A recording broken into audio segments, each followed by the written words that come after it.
The notice was pinned to the green baize board in the servants' hall, its ink still stark and unforgiving. It was a list of new regulations, penned in the housekeeper's precise, narrow hand.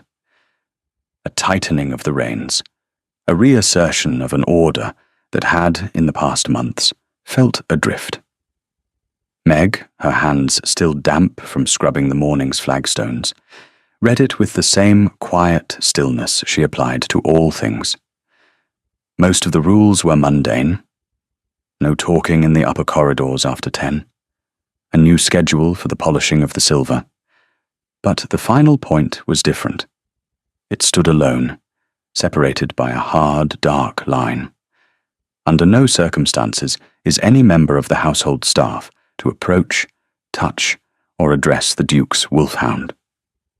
Its care is the sole province of the head groom. Infringement will result in immediate dismissal. Meg read the words twice. She felt the eyes of the other maids on her back, a mixture of pity and a certain sharp-edged satisfaction. They all knew who the rule was for. It was not for Mary, who shrieked if the beast so much as rounded a corner. It was not for young Agnes, who crossed herself when its great grey head appeared at a window. It was for her, Meg, the quiet one who seemed to attract the ghost that haunted Raventarn. The Wolfhound's name was Cinder. He was a creature of mythic proportions, a giant of shaggy, iron-grey fur with eyes the colour of winter twilight. He had belonged to the Duke's younger brother, Lord Edward, and since Edward's death in a reckless riding accident 6 months prior, the dog had become a living monument to grief. He ate little, obeyed no one, and stalked the halls and grounds like a spectre, his presence a constant, unnerving reminder of the laughter that no longer echoed in the stone corridors. He was feared, a four-legged embodiment of the sorrow that had settled over the great house. Everyone feared him. Except it seemed he did not fear or despise Meg, and that was the problem. She did not seek him out. She did not call to him or offer him scraps from the kitchens. She simply went about her duties, a small, slight figure in a drab grey gown, her movements economical, and her face habitually composed. Yet Cinder found her. The first time had been in the long gallery. She had been dusting the grim portraits of the Duke's ancestors, her cloth moving in silent, practiced circles. She had felt a change in the air, a weight, and had turned to find him standing there, his massive form filling the doorway. He was as tall as a pony, his head lowered, his gaze fixed upon her. The other maid with her, Sarah, had dropped her feather duster with a gasp and fled. Meg had simply stood still. 1 second, 2 seconds, 3. She had not moved. She had not spoken. She had merely watched him, her heart beating a slow, steady rhythm in her chest. He took a hesitant step forward, then another. He padded across the polished floor, his claws making no sound, and came to a stop a few feet from her. He lay down, not with a crash, but with a slow, deliberate folding of his long limbs, until he was a mountain of grey fur at her feet. He had rested his great head on his paws and emitted a low, rumbling sound. It was not a growl. It was something else, something deeper and more weary. And he had watched her, his ancient eyes never leaving her face as she finished her dusting and quietly left the room. Since then, it had become a pattern. In the library, as she carefully wiped dust from the leather-bound spines, he would appear and lie by the cold fireplace. In the gardens, as she weeded the rose beds, he would settle in the shade of a yew hedge nearby. He never demanded anything of her. He simply attended, a silent, immense, and gentle shadow. The other staff saw it as witchcraft. A bad omen. The housekeeper, Mrs. Finch, saw it as an intolerable breach of discipline. "He is not a pet, girl," she had hissed at Meg just last week, her face pinched with displeasure. "He is the Duke's sorrow. You will not meddle with it." Meg had simply inclined her head. "I do not, Mrs. Finch. He comes to me." "Then see that he does not," the housekeeper had snapped, her black eyes like chips of jet. And now, this notice. A public declaration. A line drawn in the sand. Meg was being warned, and the entire household was witness. She lowered her gaze from the board, smoothed her apron, and turned to fetch the pails for washing the front steps. She would obey the rule. She had to. Her position here was too precarious. Her true purpose too vital to risk over a dog, no matter how lonely he seemed. Her name was not Meg. Her name was Margaret Whitley, and she had come to Raventarn not for a maid's wages, but for justice. This house, this grand, cold, grieving house, held the key to her past and the only hope for her future. Her father, a respected classicist and scholar, had died 2 years ago, leaving her, his only child, with a modest but secure inheritance, a small property in Devon, and a collection of annotated first editions so valuable they represented a fortune. But she had never seen a penny of it. A distant cousin of her mother's, a man named Finch, had produced a revised will, one that left everything to him. He had swept in, sold the books, claimed the property, and cast her out with nothing but a few pounds and a warning to make no trouble. Her father's solicitor had been conveniently replaced. The witnesses were Finch's cronies. She was left adrift, her name and standing erased. And Mrs. Finch, the housekeeper of Raventarn, was that man's sister. Margaret had spent a year in destitution before a letter from her father's old friend, a retired academic, had found her. He believed her story. He remembered her father speaking of his work, of his prized collection, and of his intention to leave everything to his daughter. He also remembered something else, that her father had been consulting on the cataloguing of the extensive library at Raventarn for the old Duke, Philip's father. He had suspected some of her father's most valuable books, and perhaps even the original deed to the property, might have been stored there for safekeeping, away from prying eyes. It was a long shot, a desperate hope. So Margaret Whitley had vanished, and Meg, a quiet, capable girl with forged references and a story of being orphaned, had secured a position as a junior housemaid at Raventarn. She had spent the last 3 months learning the geography of the house, the rhythms of the staff, the cold, distant habits of its master, the Duke of Whitchurch. And she had waited for an opportunity to search the one place she believed held the answers. The library. The library was the Duke's sanctuary. He spent most of his hours there, buried in estate papers, a formidable and unapproachable figure. Philip, the 9th Duke of Whitchurch, was a man carved from the same granite as his ancestral home. Tall and severe, with raven-black hair, and a face that seemed incapable of a smile, he had inherited the title, the grief, and the ghost hound all at once. He moved through his home with a heavy silence, his presence as chilling as the ever-present Northumbrian damp. Meg knew him only as a pair of polished boots passing her at a corridor, a curt nod of acknowledgement, a deep voice giving a low command to a footman. He had never truly looked at her. To him, she was just another part of the household machinery, silent and invisible. It was how she needed it to be. The new rule about the dog made her task harder. Cinder's strange affinity for her had been, in its own way, a form of camouflage. While he was near, the other staff kept their distance, leaving her blessedly alone to observe and plan. Now she would be watched. Every interaction, every moment, would be scrutinized by Mrs. Finch. She carried the heavy buckets of water to the grand entrance. The autumn air was sharp, carrying the scent of wood smoke and wet leaves. She knelt on the cold stone, her brush biting into the grime. She worked methodically, her mind focused. The library. She had to find a way in. A time when the Duke was absent and the room was empty. Late at night, perhaps.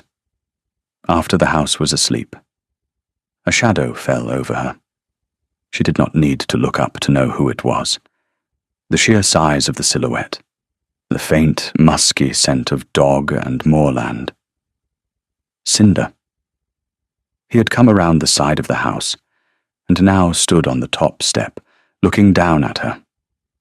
He whined, a soft, questioning sound deep in his chest. Meg's hands stilled in the water. She kept her head bowed, her eyes on the grey stone. "Go away," she whispered, the words barely audible. "You must not be here." The dog whined again, a more insistent note this time. He took a step down, then another, until his huge head was level with hers. He nudged her shoulder with his wet nose. It was a gentle, imploring gesture. She could feel the warmth of his breath, the solid, living presence of him. A profound loneliness radiated from the animal, a grief so vast it seemed to sink into her own bones. He was asking for something.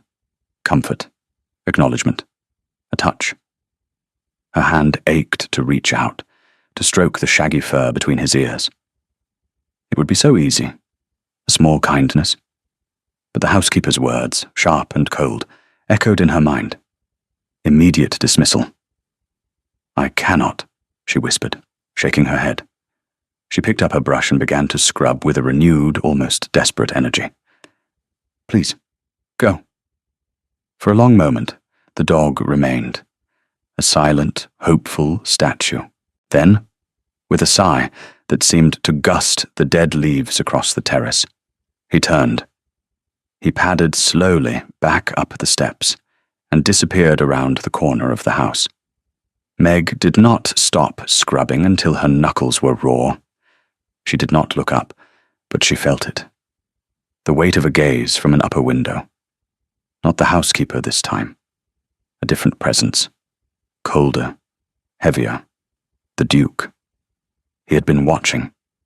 Philip stood back from the library window, his hands clasped behind his back. He had seen the entire exchange. The dog's quiet approach, the girl's bowed head, the final, dejected retreat of the animal. He had heard her whisper, though not the words themselves. He had seen her refuse the dog. It was unexpected. For months, Cinder had been a shade, a vessel of misery. He tolerated the groom who fed him, but offered no affection. He ignored Philip completely, as if in judgment. The dog had loved Edward with a fierce, singular devotion. And now that Edward was gone, Cinder seemed to be fading with him. He was a worry, another weight on Philip's already burdened shoulders. Then, weeks ago, the reports had started. Whispers among the staff. The dog was following one of the new maids. A quiet, plain little thing. He'd dismissed it as nonsense, the kind of gothic fantasy servants invent to pass the tedious hours. But then he had seen it for himself. The giant beast lying peacefully at the girl's feet in the long gallery. He'd felt a flicker of something then. Not anger, but a sharp, probing curiosity. The dog had never been gentle with anyone but Edward. With strangers, he was aloof, even intimidating. Yet with this girl, this Meg, He was docile, submissive even. His housekeeper, Mrs. Finch, had been incensed. She saw it as a breakdown of order, a familiarity that was unseemly. A woman of rigid principles, Mrs. Finch had run Raventarn for his father for 20 years, and now for him. Her efficiency was legendary, her loyalty unquestionable. Philip trusted her judgment in all household matters. When she'd suggested the formal notice, he had agreed without much thought. It was a problem, and Mrs. Finch was proposing a solution. It seemed simple enough. But watching the scene on the steps, it no longer felt simple. The girl had not encouraged the dog. She had actively sent him away. There was no slyness in her posture, no coquettish bid for attention. There was only a small, determined figure, doing her work and obeying a rule that was manifestly aimed at her. And the dog's reaction. That great, mournful sigh. Philip had felt an answering pang in his own chest, a familiar ache. He knew that brand of sorrow. He turned from the window and walked over to his desk, a vast expanse of mahogany covered in ledgers and maps of the estate. Work. Work was the only antidote, rents to be collected, tenants to be placated, a coal seam to be surveyed. He was the Duke. He had duties. He had no time for the strange relationship between a housemaid and his dead brother's dog. He sat down, picked up his pen, and stared at the page. The numbers blurred. Why had she refused him? Not out of fear. He had seen her with the dog before. She was not afraid of him. She had done it out of obedience. A simple, straightforward act. It was this that struck him as so unusual. In his experience, people were rarely simple or straightforward. They were driven by a complex machinery of self-interest. A housemaid who had captured the attention of the tragic, talked-about Wolfhound might see it as an opportunity, a way to distinguish herself, perhaps even to curry favor with the master of the house. This girl had not. She had chosen invisibility. She had chosen to obey a harsh rule, even when it cost her a moment of kindness. He did not look guilty. That was what she noticed most sharply. A memory surfaced. Edward, laughing, wrestling with Cinder, as a pup on this very library rug. He's a fine judge of character, you know, Edward had said, ruffling the dog's fur. Hates fools and flatterers, only likes honest souls. Philip pushed the thought away. It was sentimental nonsense. It was a dog, an animal. Its instincts were not evidence of anything. Still, he found himself looking around the library. It was his favorite room, a haven of silence and order. 2 stories high, walled with books from floor to ceiling, with a gallery running along the upper level. It smelled of leather and old paper and beeswax. The girl, Meg, was often in here, dusting. He was usually so absorbed in his work he barely registered her presence. A flicker of grey in the corner of his eye, the soft whisk of a cloth. She was utterly silent, unobtrusive. He realized now he had come to find her quiet industry calming. He stood up and walked to the fireplace, resting his arm on the marble mantelpiece. Cinder often lay on the rug here when she was in the room. Now the rug was empty. The whole room felt emptier, colder. A thought, unwelcome and persistent, lodged in his mind. Mrs. Finch had described the girl as meddling, sly. He had accepted the description. Now he questioned it. What he had witnessed on the steps was not slyness. It was dignity. A quiet dignity that had chosen to obey, even at the cost of turning away a grieving animal. He returned to his desk, the ledgers forgotten. He was the Duke of Whitchurch, the master of Raventarn. It was his duty to ensure his household was run with fairness and justice, and for the first time, he felt a sliver of doubt about the justice of Mrs. Finch's new rule. The days that followed were harder for Margaret. The invisible shield that Cinder's presence had provided was gone. Now she was just another maid, and one who had been singled out for censure. The other servants, taking their cue from Mrs. Finch, either ignored her or spoke to her with a cool disdain. Her tasks became more arduous.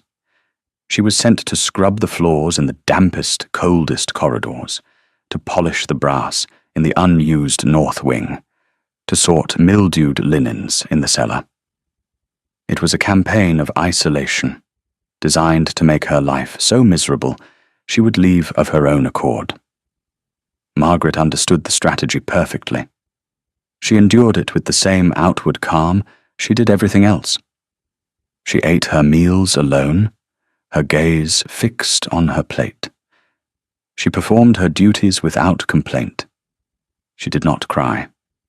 She had learned a long time ago that tears were exactly what people like Mrs. Finch wanted. But the work kept her from her true purpose. The library. Her evenings were now filled with mending tasks assigned by the housekeeper, keeping her in the servants' hall until she was too exhausted to think of clandestine searches. She felt time slipping away. What if the Duke decided to clear out his father's old papers? What if Mrs. Finch, suspecting something, removed the very documents Margaret was looking for? She saw Cinder only from a distance now, a grey shape moving through the dusk-shrouded gardens, or the glimpse of a tail disappearing down a corridor. He no longer approached her. He seemed to understand the new order of things. Each time she saw him, the ache in her chest sharpened. They were two lonely creatures in a house full of secrets, forbidden from offering each other the smallest comfort. One evening, nearly a fortnight after the notice was posted, she was tasked with taking a tray of tea to the Dowager Duchess. The Duke's mother, Lady Mariella, had arrived for one of her infrequent visits from the Dower House. She was a formidable old woman, with eyes as sharp and intelligent as her son's, but hers held a warmth his lacked. Margaret entered the small, elegant drawing-room to find Lady Mariella seated by the fire, a book in her lap. The Duke stood by the window, staring out into the deepening twilight. The room was tense, with a silence that was more than just quiet. Margaret curtsied, her eyes downcast, and set the tray on a low table. "Thank you," the Dowager said. Her voice was clear and unexpectedly kind. "What is your name, child?"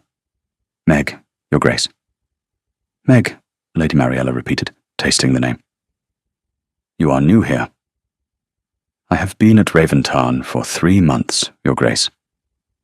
"Ah, and you are the one the dog has taken a fancy to." Margaret's breath caught. She could feel the Duke's attention shift from the window to her. His gaze was a palpable weight on the back of her neck. "The dog keeps to himself now, Your Grace," she said carefully. "Yes, because of Philip's foolish rule," the Dowager said, her sharp gaze moving to her son. "I saw the notice. Finch's handiwork, I assume. The woman has the subtlety of a blacksmith." The Duke turned fully from the window. His face was a mask of cold composure. "Mrs. Finch manages the household. I do not interfere in her methods."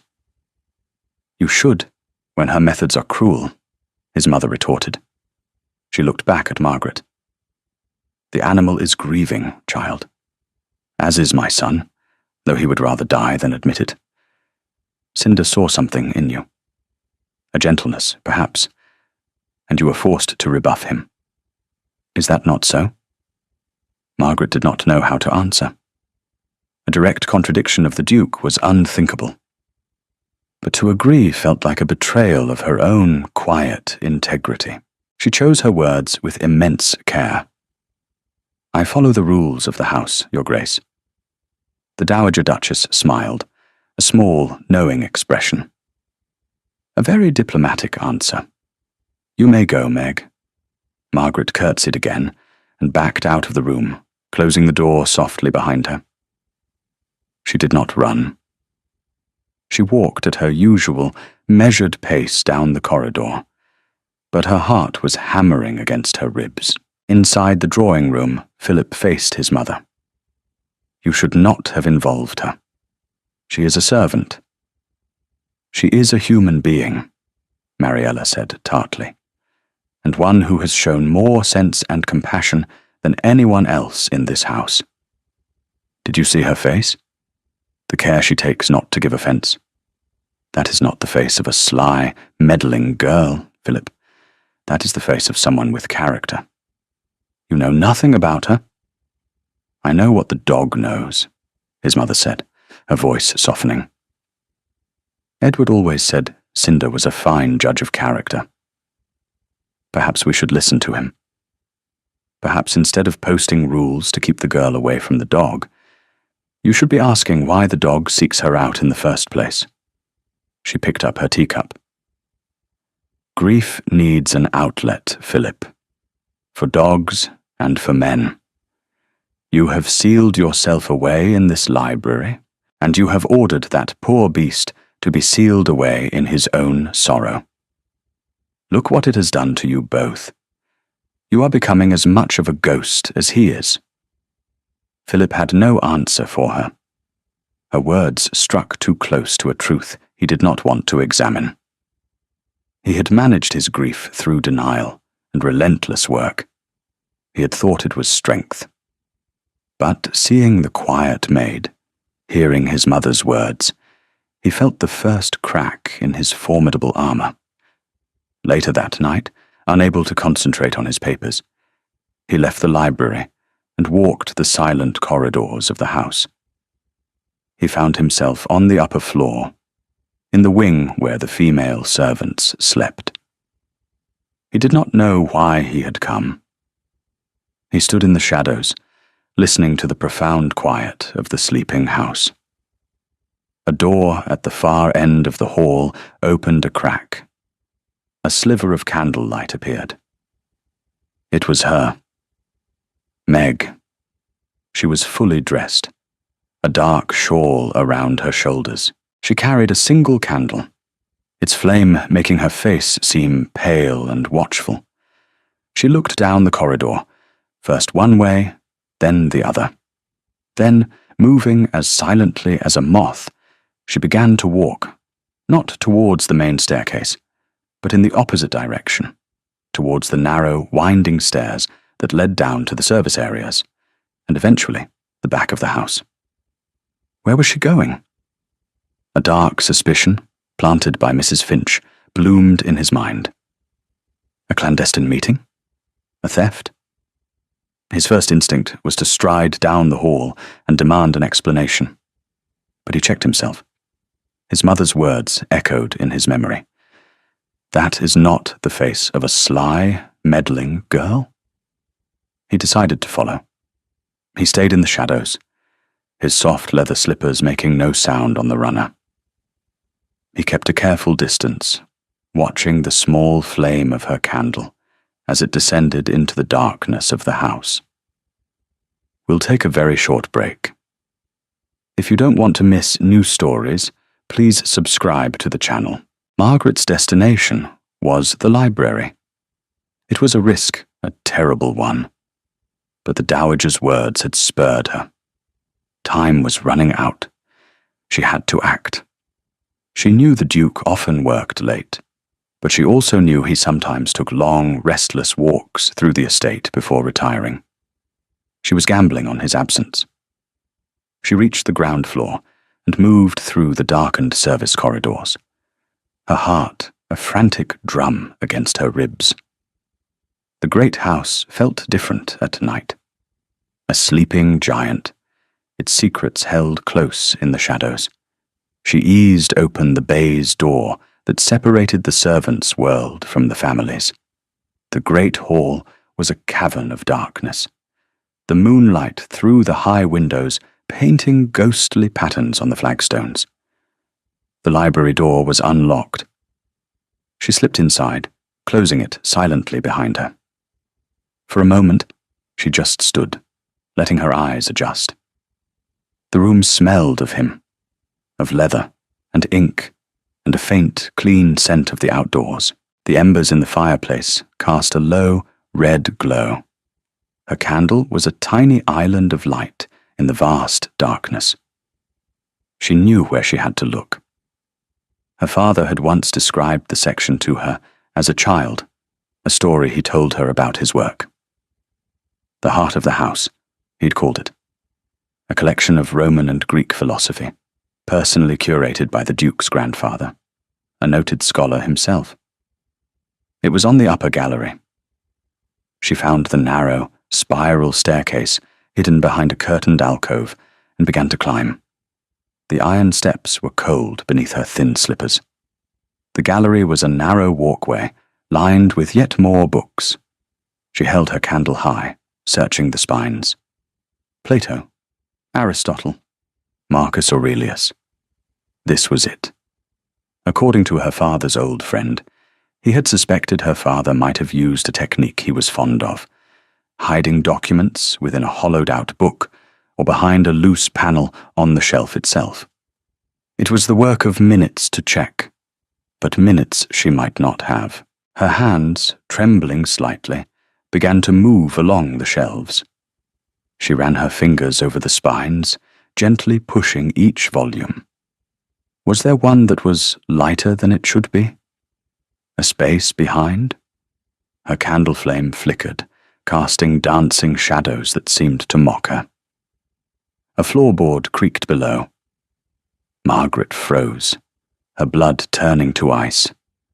She flattened herself against the bookshelves, extinguishing her candle with her fingers, plunging the gallery into absolute darkness. She held her breath, straining to listen. Silence. Had she imagined it? Then a low sound, the scrape of a log shifting in the grate. Someone was in the room. It had to be the Duke. She had miscalculated. He had not gone for a walk. He had been here all along, sitting in the darkness. Her foolish, desperate gamble had failed. She was trapped. Discovery meant instant dismissal, disgrace, the end of all hope. It could even mean being handed over to the magistrate, accused of breaking and entering. Of theft, she pressed herself further into the shadows, trying to make herself smaller, to merge with the books. She prayed for invisibility. Down below, Philip sat in his wing-back chair, hidden in the deep shadows near the fireplace. He had returned to the library only moments before she entered, his restless walk having led him back here. He had been about to light a lamp when he heard the door open. He had remained still, his curiosity overriding his anger.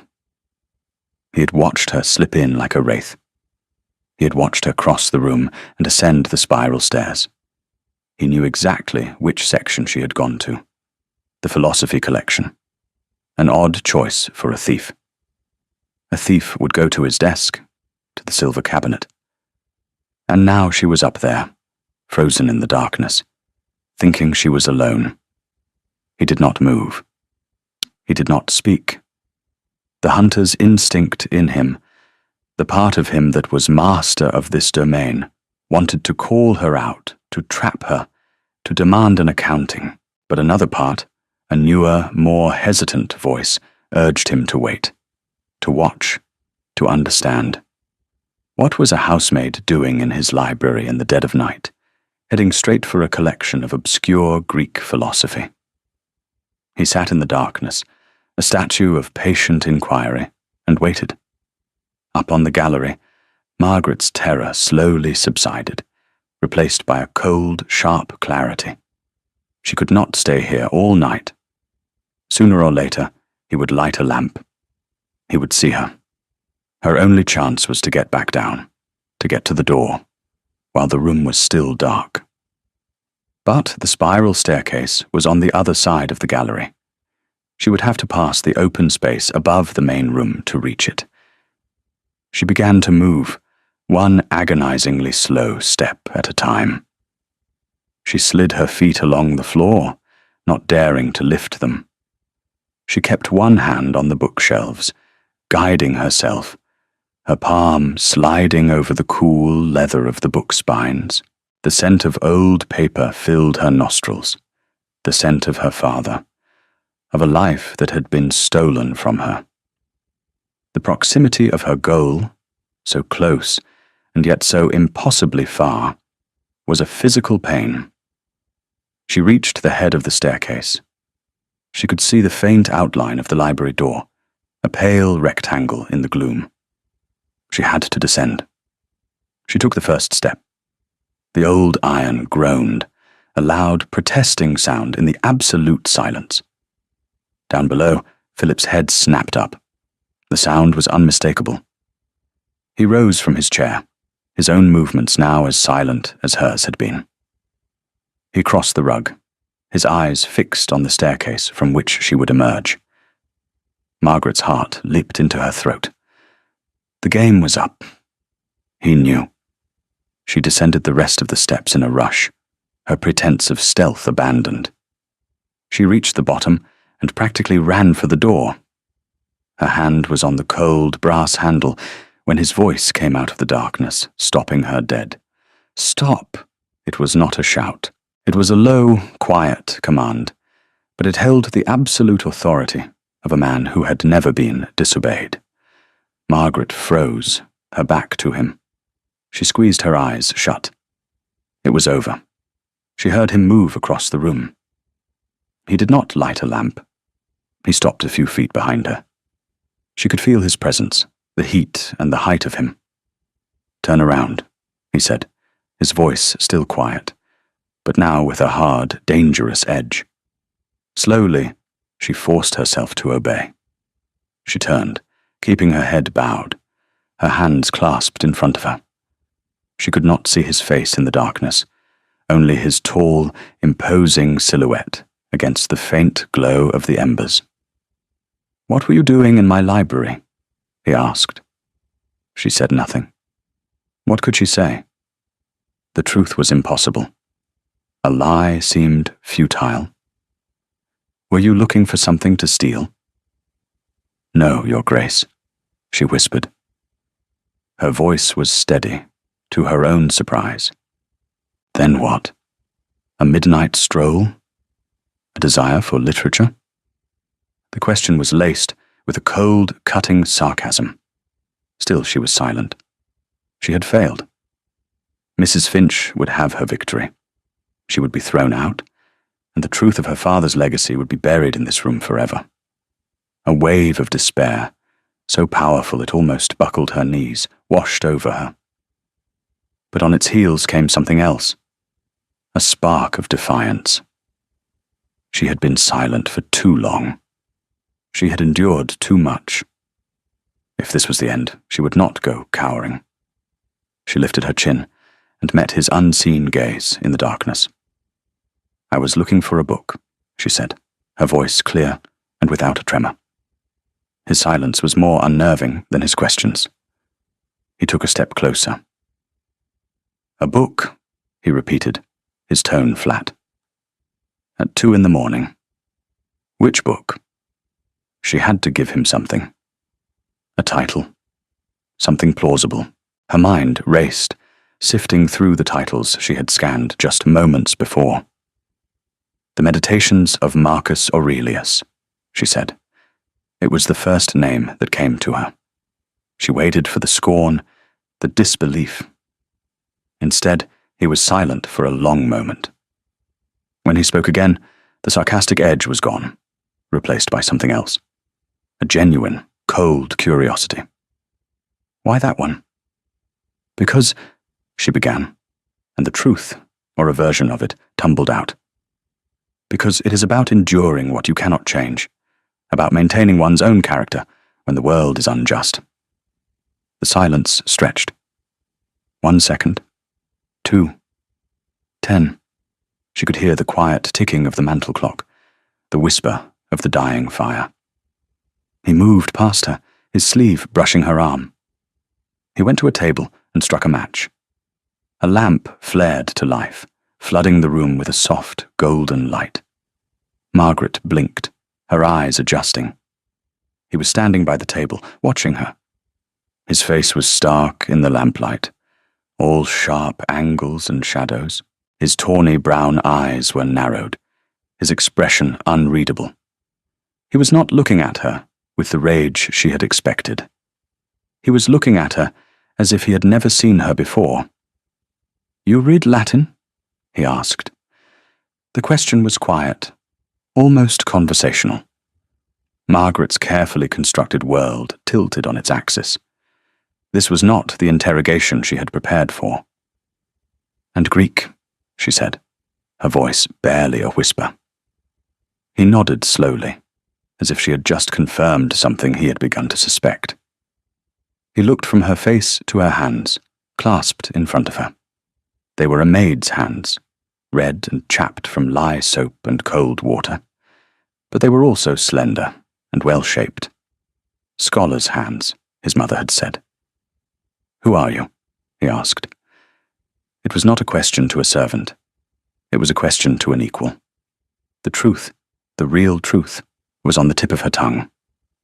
"My name is Margaret Whitley."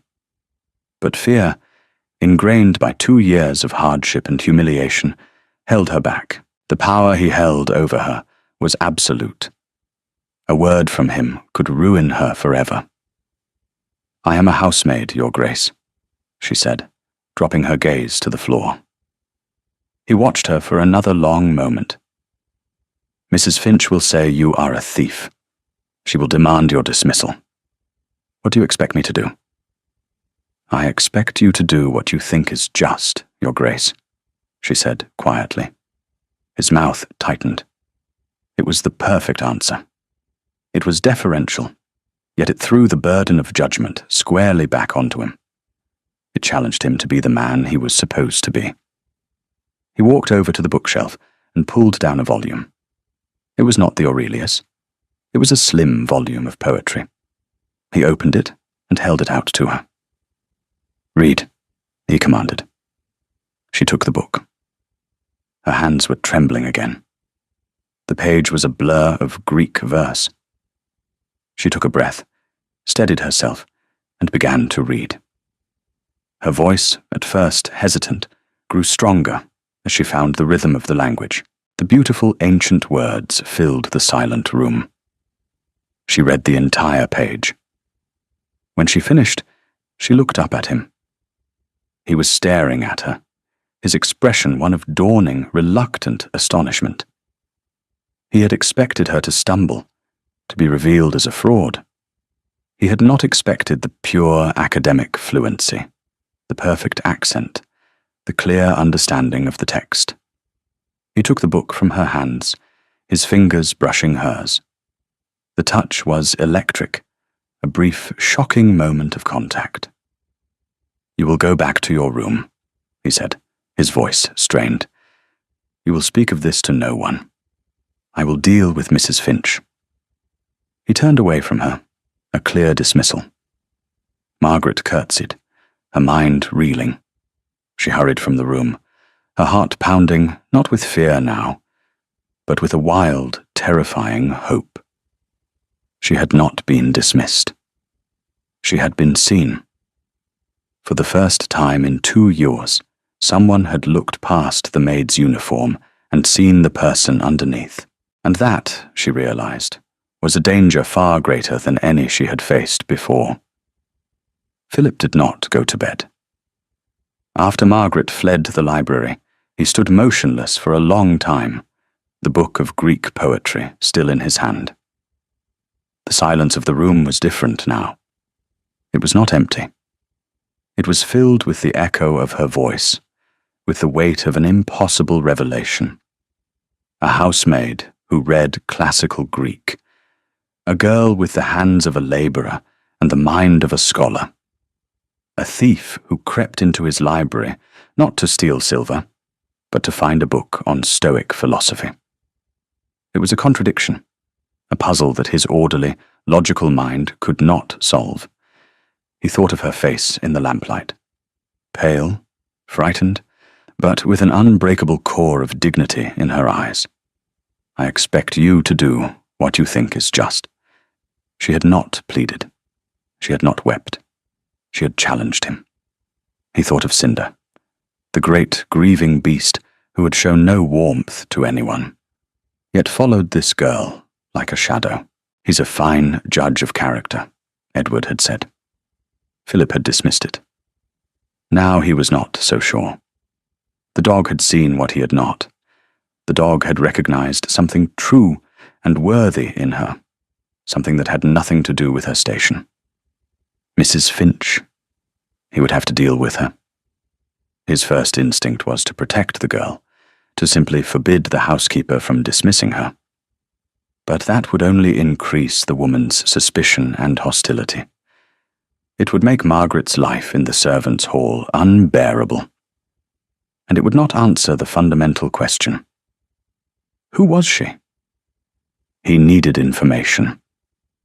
He walked to his desk and sat down, but not to work on the estate ledgers. He pulled a clean sheet of paper towards him and began to write a letter. It was to an old acquaintance in London, a man who owed him a favour, a man who had a reputation for being able to find out anything about anyone, quietly and discreetly. He described her as best he could, her approximate age, her appearance, the name she used. Meg. He mentioned her fluency in classical languages. He asked the man to look for any record of a young woman of that description, likely a gentlewoman fallen on hard times. He sealed the letter and set it aside to be sent with the morning post. Only then did he allow himself to think about what this meant. If she was who he was beginning to suspect she was, a lady forced into service by some misfortune, then her presence here was an indictment of his entire world, a world built on order and station, where such things were not supposed to happen. And he, by his blindness, had been complicit in her degradation. A new feeling began to stir beneath his grief and his relentless sense of duty. A protective instinct, sharp and fierce. He had told her he would deal with Mrs. Finch, and he would. But he would do it his way. The next morning, the housekeeper requested a meeting. Philip received her in the library, the scene of the previous night's drama. Mrs. Finch entered, her back ramrod straight, her face a mask of grim satisfaction. "Your Grace," she began without preamble, "I am here to report a serious breach of conduct. The maid, Meg, was discovered attempting to steal from the house last night." Philip remained seated behind his desk, his fingers steepled. He did not invite her to sit. "Indeed," he said, his voice cool.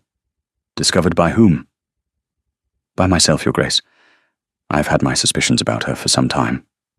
Her behaviour has been irregular. I saw her leave her room after midnight and followed her. She broke into this very library." Philip's eyes narrowed. A lie. A blatant, foolish lie. He had been the one in the library.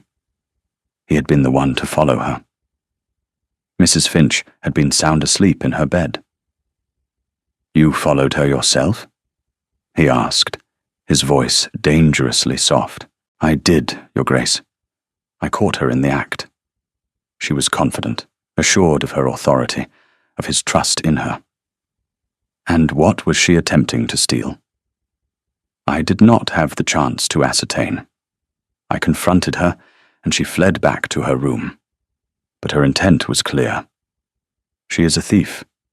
For the good of the household, she must be dismissed immediately, perhaps even handed over to the constable. Philip let the silence hang in the air for a moment. He looked at the woman who had served his family for 2 decades. He had always seen her as the bedrock of his household. Efficient, loyal, incorruptible. Now, looking at her through the lens of his new knowledge, he saw something else. He saw a petty tyrant, a woman so protective of her small domain that she would lie to her master's face to get rid of a perceived threat. "Your dedication to the security of this house is commendable, Mrs. Finch," he said slowly. "However, in this instance, you are mistaken." The housekeeper's thin lips parted in surprise. "Your Grace." "I was in the library last night," Philip said, his voice dropping to an icy calm. "I was here all night. The girl, Meg, did not break in. I was working late, and I summoned her." Mrs. Finch stared at him, her composure cracking. Disbelief warred with confusion on her face. "You summoned her? A housemaid? To the library? In the middle of the night?" "I did. I required a book from the upper gallery, and did not wish to climb the steps myself." He lied, the falsehood coming easily to him. He was beating her at her own game.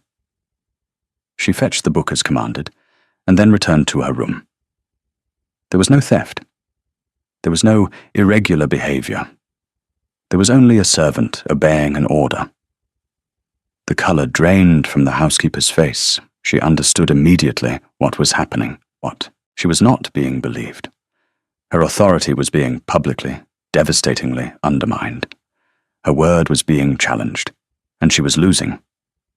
"But, Your Grace, her presence was at my request," Philip cut in, his voice like flint. "Is that clear?" "Yes, Your Grace," she whispered, her eyes falling to the floor. "Then the matter is closed. The girl will not be dismissed. She will not be punished. She will continue with her duties. And you, Mrs. Finch, will not trouble her again. My orders are to be respected, both by her and by you." He paused, letting the weight of his words sink in. "You may go." For a moment, she stood frozen, as if she might argue. But one look at the Duke's implacable face told her it was useless. She had overplayed her hand and lost. She gave a stiff, jerky curtsy and left the room, her humiliation a palpable aura around her. Philip watched her go, feeling no triumph, only a cold sense of disappointment. He had trusted her. He had relied on her, and she had lied to him for no better reason than to persecute a quiet, lonely girl. His mother was right. He had been blind. He knew his actions would have consequences. The household was a delicate ecosystem of gossip and hierarchy. The story would be all over the servants' hall by luncheon. The Duke had personally intervened to save a housemaid from the housekeeper's wrath. It would set Margaret even further apart, making her an object of intense speculation and resentment.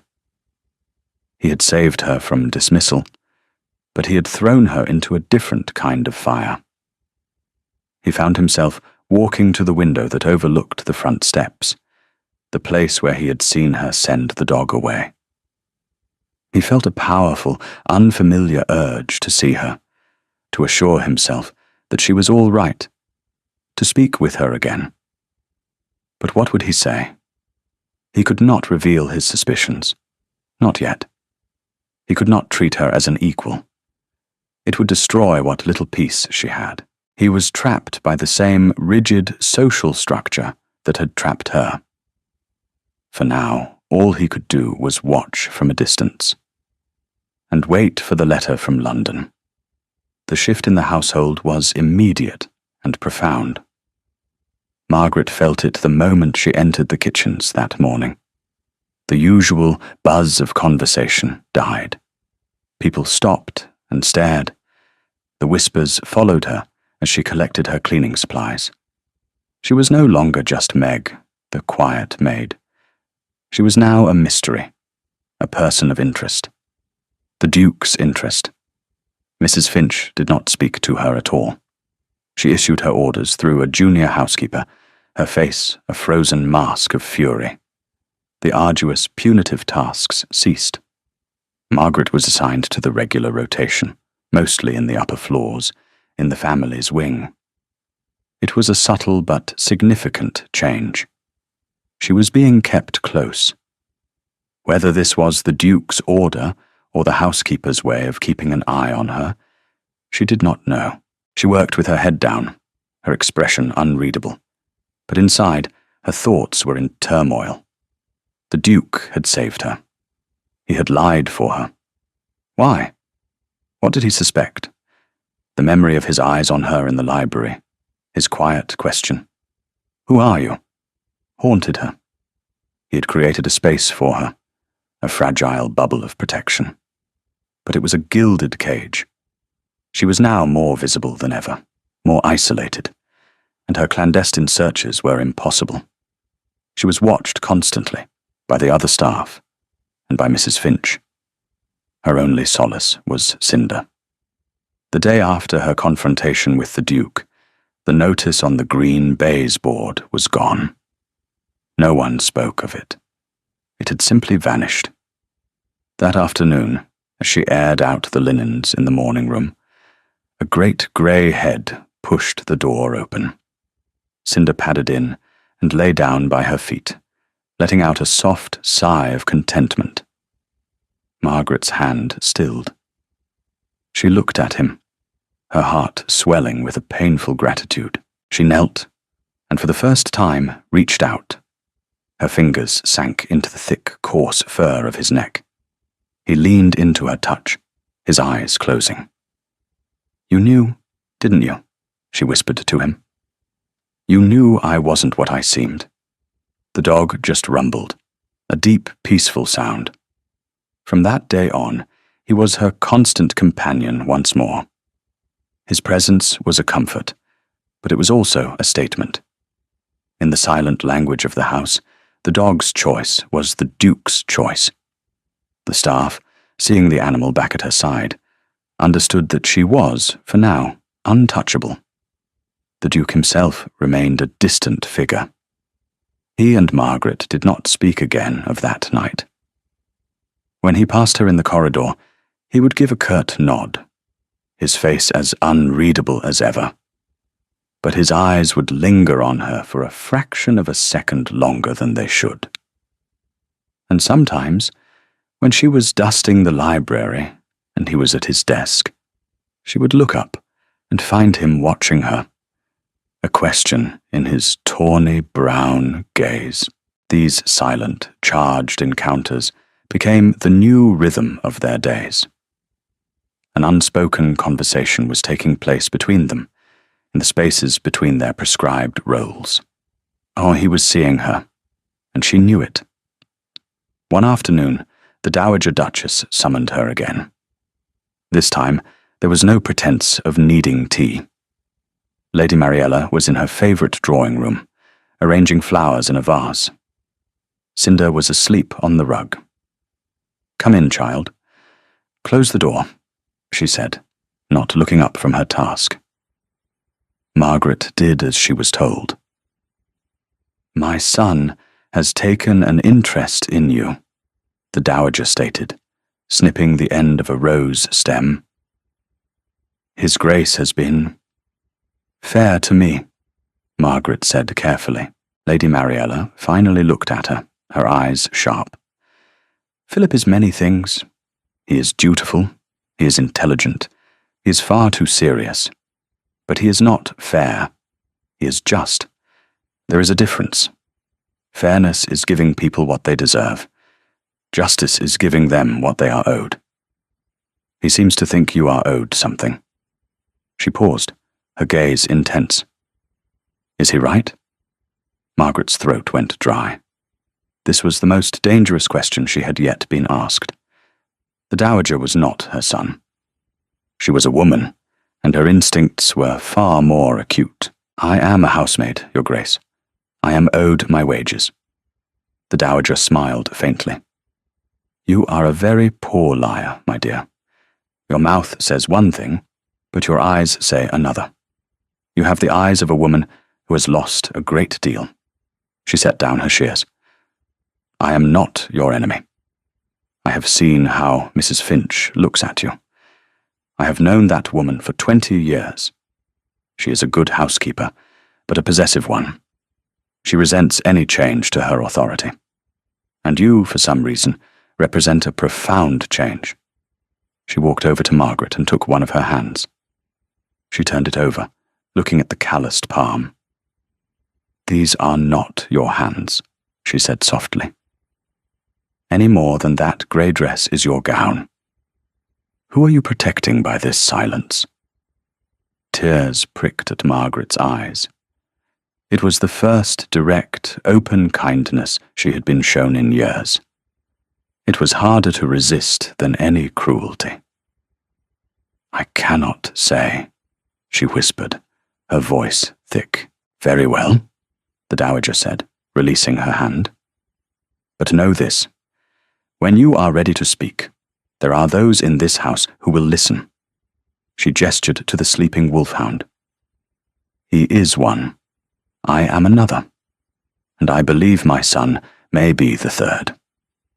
The letter from London arrived a week later. Philip took it to the library and broke the seal, his hands not quite steady. He read it quickly. Then again, more slowly. The investigator had been thorough. He had found no record of a Meg fitting the description. But he had widened his search. He had found the story of a Miss Margaret Whitley, daughter of the late respected scholar Alastair Whitley, a young woman of good family and education, fluent in classical languages, who had been left destitute after her father's death 2 years prior. A contested will, a usurping relative by the name of Finch. The solicitor who had handled the affair had since been struck off for malpractice in other cases. Miss Whitley had, by all accounts, simply vanished. The letter included a physical description. Slender, with dark hair and grey-green eyes. Quiet, dignified, intelligent. Philip let the letter fall to his desk. Whitley. It was all there. The scholarship. The injustice. The name Finch. Mrs. Finch was the sister of the man who had stolen her life. It was worse than he could have imagined. She had come here, into the lion's den, to her enemy's own family, and placed herself under the authority of the very woman whose brother had ruined her. The bravery of it, the sheer, desperate courage, staggered him. He looked around the library. This was not just his sanctuary. It was her goal. She believed the proof she needed was here. She had risked everything to get into this room. A cold rage, deeper than any he had ever felt, settled in his chest. A rage on her behalf, at the injustice of it all. At his own blindness. He had been master of this house, and under his roof, a gentlewoman had been forced to scrub floors and endure the petty cruelties of the woman who had profited from her ruin. His mother's words came back to him. Justice is giving them what they are owed. He knew what he had to do. He stood up and began to search. Not for a specific book, but for a section of the library that would have been of interest to a visiting scholar like Alastair Whitley. He started, as she had, with the philosophy collection. He took down books. He ran his hands along the shelves. He tapped the wooden panels. He worked with a grim, methodical focus. Hours passed. The light outside began to fail. He found it on the upper gallery, not far from where she had been standing that night. A section of the shelving that seemed affixed was, in fact, a cleverly disguised door, a hidden cabinet. It was locked. He did not have the key. He went downstairs, fetched a heavy iron poker from the fireplace, and returned. With a single, sharp blow, he splintered the lock. The cabinet door swung open. Inside, covered in a fine layer of dust, was a small leather portfolio and a single, thick, leather-bound book. He took them down to his desk. He opened the portfolio first. It contained a sheaf of letters in a clear academic hand, signed Alistair Whitley, and underneath them, a deed of title for a property named Rosewood Cottage in Devon, with the sole beneficiary listed as my beloved daughter, Margaret Helen Whitley. Then he opened the book. It was a rare first edition of Homer, and tucked inside the front cover was another letter. This one was from Whitley to Philip's own father, the late Duke. My Lord Duke, it began. I fear my health is failing. I have enclosed the deed and some private papers for safekeeping with you, as I have come to distrust my wife's relatives, particularly her cousin, Mr. Finch. Should anything befall me, I beg you to see that this portfolio is delivered into my daughter Margaret's hands. She is all I have. The book is a small token of my immense gratitude for your friendship and patronage. It was all there, the proof, the motive, the betrayal. His own father had been entrusted with her future, and with his death, the trust had been broken. The documents had been forgotten, hidden away behind a secret panel. He sat at his desk as the room grew dark, the papers spread before him, and felt the full weight of his family's failure. And his own. He knew he could not simply give her the papers. That would be charity. It would not restore what had been taken from her. Her name, her standing, her dignity. That had to be reclaimed, not given. And it had to be done in the presence of the one who had tried to deny it. He rang the bell for a footman. Find Mrs. Finch, he said, his voice quiet and hard. And then fetch the maid, Meg. Bring them both to me. Here. The summons felt like a death knell. When the footman found Margaret, his face was pale and awed. The Duke requires you. In the library. And Mrs. Finch, too. The walk to the library was the longest of her life. Cinder, sensing her distress, padded silently beside her, a great warm presence in the terrifying quiet. Mrs. Finch was already there, standing before the Duke's desk. Her face was rigid, but a flicker of triumph showed in her eyes. She clearly believed this was the final reckoning, the moment Margaret would be exposed and cast out. Then Margaret saw the papers on the desk. The portfolio, the familiar, heavy binding of her father's Homer. Her breath caught in her throat. The Duke stood as she entered. He did not look at Mrs. Finch. His eyes were on her. They were filled with an expression she had never seen before. A deep, profound remorse. Come here, he said. His voice was gentle. She walked forward until she stood beside the housekeeper, Cinder taking up a position at her heels, a low growl rumbling in his chest as he looked at Mrs. Finch. The Duke looked at the housekeeper, his face hardening into granite. Mrs. Finch, you told me you caught this girl attempting to steal from this room. You lied. Mrs. Finch's mouth opened, but no sound came out. She was not stealing, the Duke continued, his voice low and cutting. She was searching for what was stolen from her, searching for what your brother took from her, her home, her fortune, her name. He picked up the deed from the desk. He did not hand it to Margaret. He held it up for the housekeeper to see. Do you recognize the name Alistair Whitley? He asked.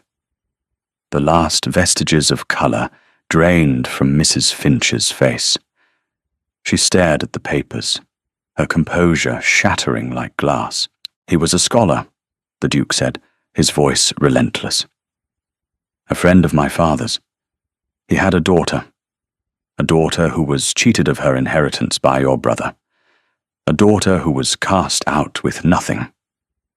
He let the silence hang in the air, thick and damning.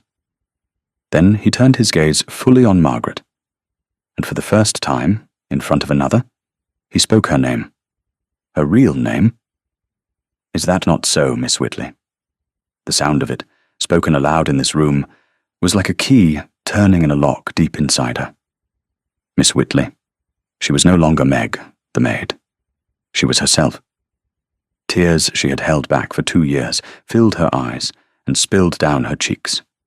She could not speak. She could only nod. Mrs. Finch made a small, choked sound. It was all over. Her lies, her petty cruelties, her brother's grand theft, all of it laid bare in the lamplight. I didn't know, she stammered, her voice a pathetic whisper. My brother? He said the girl was no good, that the father had debts. He lied, Philip said, his voice flat and devoid of pity. And you chose to believe him. You chose to persecute a young woman in your care because you feared she was a threat to your position. You saw her dignity, and you mistook it for arrogance. You saw her grief, and you called it insolence. He looked from the cowering housekeeper to the weeping young woman beside her. His expression softened as his gaze rested on Margaret. This house has failed you, Miss Whitley, he said, his voice thick with emotion. My father failed you, and I have failed you. That is a debt that can never be fully repaid. He gestured to the papers. These are yours. They always were. Mrs. Finch finally broke. A dry, racking sob escaped her. It was not the sound of remorse. It was the sound of defeat, the sound of a woman who had built her life on a foundation of rigid control, only to see it all crumble to dust. What will you do with me? She whispered, her eyes fixed on the floor. Philip looked at her for a long time. Vengeance would be easy, to cast her out as she had intended to do to Margaret. But he looked at Margaret's face, at the tears of relief, not triumph. He saw the quiet dignity that had captivated him from the very beginning. And he knew that vengeance was not what she would want. It was not justice. You will pack your things, he said, his voice weary. A carriage will take you to the dower house. My mother will find a place for you on a remote holding. You will have a cottage and a small pension. You will live out your days in quiet obscurity. It is more than you deserve, and it is more than you showed Miss Whitley. He did not need to say more. He had taken her power, her position, her pride. He had left her with nothing but her life. It was a ruin as complete as the one she had helped inflict on Margaret. The footman was summoned. The housekeeper, a stooped, broken figure, was led away. The Duke and Margaret were left alone in the library, with the sleeping dog and the silent, waiting truth between them. She finally found her voice. Thank you, she whispered, wiping her tears with the back of her hand. It is I who should be thanking you, he said. He came around the desk and stood before her. You came into this house of grief and silence, and you reminded me what character looks like, what integrity is. You did not complain. You did not despair. You endured, and you taught me. You taught me to see again. He reached out, not to touch her, but to gently push the portfolio on the desk towards her. This is the proof of who you are, but you never needed it. You were always Margaret Whitley. I was simply too blind to see it. He wanted to say more.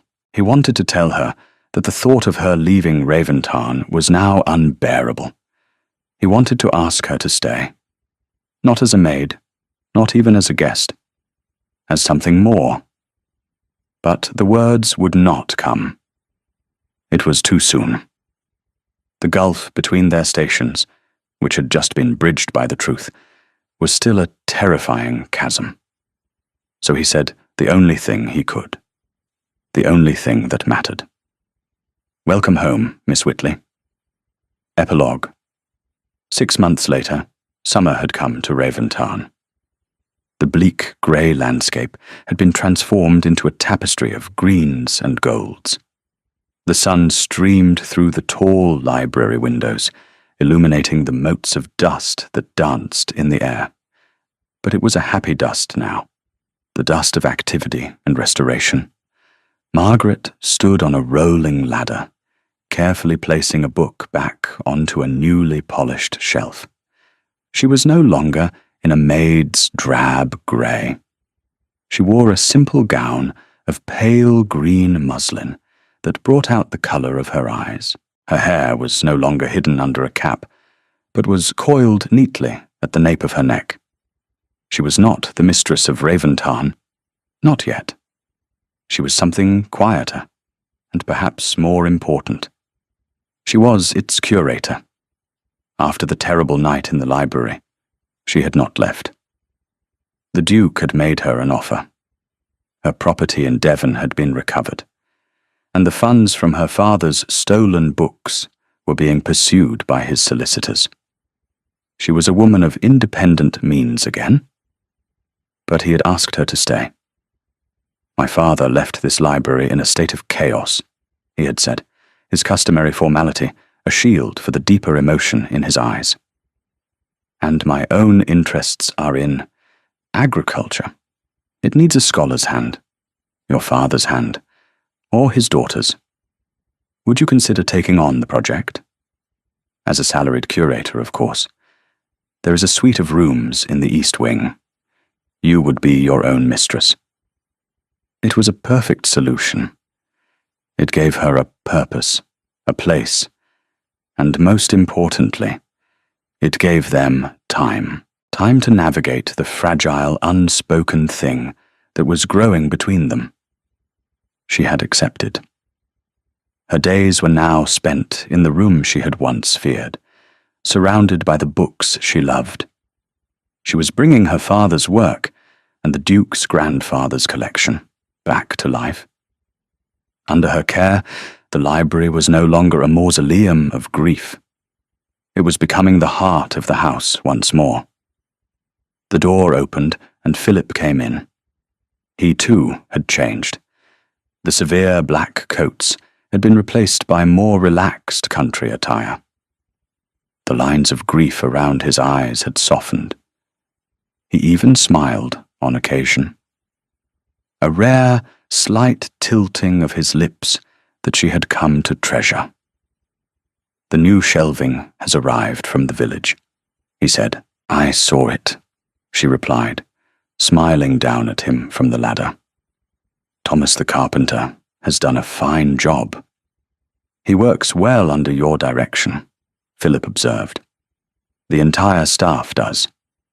You command more loyalty than Mrs. Finch ever did with all her rules. They never spoke of the former housekeeper. The dowager had arranged her quiet banishment, and the house had healed. A new, kinder woman now ran the household, one who had been recommended by Margaret. He came to the foot of the ladder and looked up at her. Will you walk with me? The light is perfect by the lake. Of course. She descended the ladder, and he offered her his hand to help her down the last step. His touch was warm and firm. It was a small, simple gesture, but it sent a tremor through her. Their relationship was built of these small gestures, these quiet moments. A shared look across a dinner table. A book left open for her to find. A walk in the gardens. They left the house, Cinder rising from his favourite spot on the rug to join them. The great hound was transformed. His coat was glossy, his gait energetic. He trotted happily beside them, no longer a ghost, but a guardian. They walked in comfortable silence for a while, following the path that wound down through the parkland towards the shimmering lake. The solicitors believe they will have a final settlement from the Finch estate within the month, Philip said, breaking the silence. You will be a wealthy woman, Margaret. He had started using her given name a month ago, in the quiet of the library. The first time he had said it, it had felt as momentous as a formal declaration. I have all the wealth I need, she said softly, looking at the great house, at the peaceful landscape, at him. He stopped and turned to face her. Do you? Are you happy here? I have never been happier, she said, and it was the simple truth. She had her name back. She had her father's legacy. She had found a home in the most unlikely of places. I am a slow and methodical man, Margaret, he said, his voice low. His tawny brown eyes were serious, intense. I do not rush into things, not in farming, not in other matters, but I find my patience has reached its limit. He took both of her hands in his. I have grown accustomed to your presence in my house, to your voice in the library, to your shadow walking alongside mine. The thought of them being absent is intolerable. He took a breath. I am asking you to stay, not as my curator, but as my wife, as the Duchess of Whitchurch. Margaret's heart, which she had thought was already full, seemed to expand. This was the moment all the quiet conversations, all the shared glances had been leading to. She did not feign surprise. She did not look away. She met his gaze with the same quiet dignity that he had first seen in her. Philip, she said, speaking his name for the first time. I have been waiting for you to ask. A slow smile spread across his face. The almost smile was gone, replaced by a genuine, breathtaking warmth that transformed his severe features. Then my reputation for being methodical is undeserved, he said. I have been a fool to wait so long. He did not kiss her then. It was not his way. Instead, he simply held her hands, his gaze full of a love that was as deep and steadfast as the ancient stones of his home. Cinder, sensing the shift, the final, peaceful resolution, came and rested his great head against their joined hands. Looking at the man before her, the grieving duke who had learned to see, and the great gentle dog who had seen her all along, Margaret knew that the silence of Raventarn had finally been filled, not with laughter or loud celebration, but with a quiet, enduring love that had been patiently sought and justly found. Thank you for listening to the story, all the way to the end. Please tell us which city you're watching from and what the story made you feel.